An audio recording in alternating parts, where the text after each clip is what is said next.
Assalamualaikum teman-teman. Hari ini saya mau belajar tentang etika batuk dan bersin. Tapi sebelumnya jangan lupa like, comment, and subscribe dulu ya teman-teman.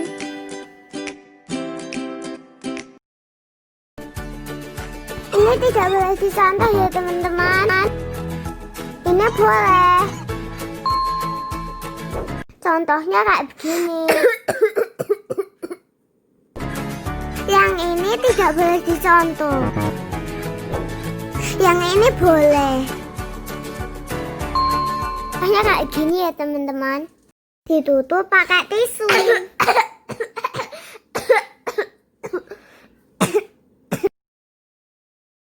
Yang ini jangan ditiru. Nah, yang benar kayak gini. Pakai masker.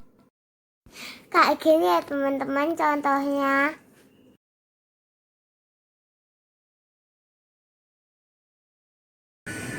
Hachu, hachu. Jazakumullah sudah menonton teman-teman. Assalamualaikum warahmatullahi wabarakatuh.